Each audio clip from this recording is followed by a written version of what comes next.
സാധാരണ ഞാൻ ഇങ്ങനത്തെ ഐറ്റംസ് ഒന്നും പരീക്ഷിക്കാത്തതാണ്, പക്ഷെ നിങ്ങൾക്ക് ഞാൻ സക്സസ് ആയതുകൊണ്ട് ഇതാ ഇത് ഐസ്ക്രീം തന്നെ ചെല്ലാവേ, ഐസ്ക്രീം തന്നെ, ഈ കോഫീൻ്റെ ഐസ്ക്രീം എന്ന് പറയാം. ഉണ്ടാക്കാൻ ഒരു പണിയുമില്ല, നല്ല എളുപ്പത്തിൽ ഉണ്ടാക്കാൻ പറ്റുന്ന സാധനമാണ്. അപ്പോൾ പേര് നിങ്ങൾ കേട്ടോ. ഫസ്റ്റില്ലേ കോഫി പൗഡർ ഇട്ട് കൊടുക്കുക. എൻ്റെ ഒരു ഇളം ചൂടുള്ള പാലയിലേക്ക് ഒഴിച്ച് കൊടുക്കുന്നുണ്ട്. പിന്നെ മിൽക്ക് മേഡില്ലേ അതോട്ടിട്ട് മിക്സ് ആക്കിയിട്ട് വെക്കുക. പിന്നെ ഇതിട്ട് എന്താ പറയുക വിപ്പിംഗ് ക്രീം അതിനൊന്ന് ബീറ്റാക്കിയിട്ട് എടുക്കുക. എന്നിട്ട് ഏറ്റിട്ട് നേരത്തെ മിക്സ് ആക്കിയിട്ട് വെച്ചാൽ മിക്സിയിൽ അതൊന്നും ഇടുക. എൻ്റെ അതിന് പാലൊന്ന് മിക്സ് ആക്കി കൊടുക്കുക. എൻ്റെ അതിലേക്ക് വനില എസൻസും കൂടി ഇട്ടിട്ടുണ്ടായി. എന്നിട്ട് ഒരു പാത്രത്തിൽ അതിന് മിക്സ് ആക്കിയതിന് ശേഷം ഒരു പാത്രത്തിലേക്ക് ഇങ്ങനെ ഇട്ട് കൊടുക്കുക. എന്നിട്ട് ഇത് ഡാർക്ക് ചോക്ലേറ്റ് ഇട്ട് കൊടുക്കുന്നുണ്ട്. ഇത് ഓപ്ഷനൽ ഇല്ലെങ്കിൽ പ്രശ്നമൊന്നുമില്ല. ഡാർക്ക് ചോക്ലേറ്റ് ഇട്ടെടുത്ത് അതുപോലെ ഇങ്ങനെ, അതായത് സാധനം എന്ത് ലെയറാക്കിയിട്ട് ആക്കുക.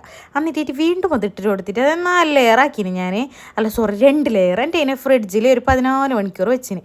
എന്നിട്ട് തിന്നെങ്കിൽ ഇല്ല മോനെ ശരിക്കും ഐസ്ക്രീം പോലെ തന്നെ ഉണ്ടായിനവേ. അപ്പോൾ നിങ്ങൾ ആരും ഇത് ട്രൈ ആക്കിയിട്ട് നോക്കിയിട്ട് അങ്ങനെ എന്തെങ്കിലും ട്രൈ ആക്കിയിട്ട് നോക്കിക്കോ, എനിക്ക് നല്ല ഇഷ്ടപ്പെട്ടിനവേ.